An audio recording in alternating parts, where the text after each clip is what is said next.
সাধারণত আমরা যখন হুমায়ূন আহমেদকে নিয়ে আলোচনা করি আমরা আলোচনা করি তার হিমু চরিত্রটি নিয়ে, অথবা মিসির আলী, অথবা শুভ্র, অথবা এমনি সকল চরিত্র নিয়ে। কিন্তু আমাদের আলোচনার বিষয় হতে পারত তার ধ্রুপদী সাহিত্য, যেমন শঙ্খনীল কারাগার। এবার এই দুটি উপন্যাসের শিরোনামের দিকে যদি আমরা চোখ রাখি, আমরা বুঝতে পারবো দুটি শিরোনামই আমাদের ভাবনায় আঘাত করছে, এবং আমরা লক্ষ্য করব ধীরে ধীরে এই জায়গা থেকে হুমায়ূন আহমেদ সরে আসছেন। তার উপন্যাসের নামের জায়গা দখল করছে মানুষের মুখের ভাষা, কিংবা বিভিন্ন চরিত্রের নাম ব্যবহারে তৈরি হচ্ছে গল্পের শিরোনাম।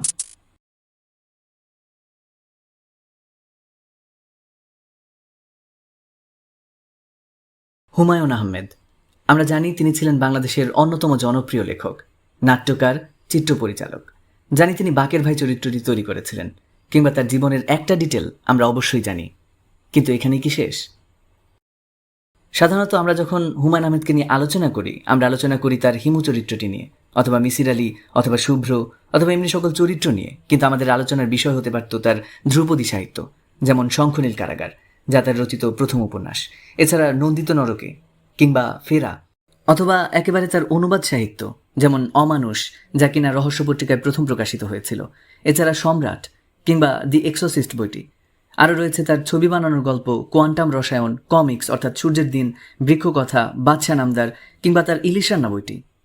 উল্লেখযোগ্য বিষয় হচ্ছে এই প্রতিটি বই ভিন্ন ভিন্ন জনরাতে লেখা হয়েছে, ইংরেজিতে যাকে বলে জনরা হপিং, অর্থাৎ এক জনরা থেকে অন্য জনরায় সহজ বিচরণ। জনরা অনুসারে তার সাহিত্যের দিকে তাকালে আমরা দেখতে পাবো তিনি বিপুল সংখ্যক শিশু সাহিত্য রচনা করেছেন সায়েন্স ফিকশন, কিংবা ইতিহাস আশ্রিত উপন্যাস, যার প্রায় প্রতিটি ক্ষেত্রেই তিনি সফল হয়েছেন। ফলে তার লেখা উপেক্ষা করা হয়ে উঠেছে প্রায় দুঃসাধ্য ব্যাপার। নন্দিত নরকে পড়তে গেলে আমরা দেখতে পাবো তিনি গল্পের মূল বিষয়টি বেশ প্রচ্ছন্নভাবে উপস্থাপন করেছেন, যার দরুন গল্পটি হয়ে উঠেছে করুণ এবং একই সঙ্গে রহস্যময়। অন্যদিকে শঙ্খনীল কারাগারের শেষ পাতায় আমরা দেখতে পাই চরিত্রের গভীর অন্তর্ভাবনা, যা আমাদের সঙ্গে থেকে যায় চিরকাল, নিজস্ব অভিজ্ঞতার মতো। এবার এই দুটি উপন্যাসের শিরোনামের দিকে যদি আমরা চোখ রাখি আমরা বুঝতে পারবো দুটি শিরোনামই আমাদের ভাবনায় আঘাত করছে, এবং আমরা লক্ষ্য করব ধীরে ধীরে এই জায়গা থেকে হুমায়ূন আহমেদ সরে আসছেন। তার উপন্যাসের নামের জায়গা দখল করছে মানুষের মুখের ভাষা, কিংবা বিভিন্ন চরিত্রের নাম ব্যবহারে তৈরি হচ্ছে গল্পের শিরোনাম, এবং গল্প ধীরে ধীরে হয়ে উঠছে আরও সহজ। আমরা জানি হুমায়ূন আহমেদের এই সহজ ভঙ্গিটি বহু তরুণ লেখককে প্রভাবিত করছে, যা তারা উপেক্ষা করতে পারছে না। সহজভাবে লেখার এই প্রকাশভঙ্গিটি নিয়ে কবি জীবনানন্দ দাশ আমাদেরকে জানাচ্ছেন, সহজ লেখার ক্ষমতা শুধু ভাষা জ্ঞানের ওপর নির্ভর করে না। অনেক বড় সাহিত্যিক সময় নিয়ে ভেবেচিন্তে লেখেন, এক পাতা 4 বার লিখে 5 বারের বার লেখাটা দাঁড়ায় হয়তো।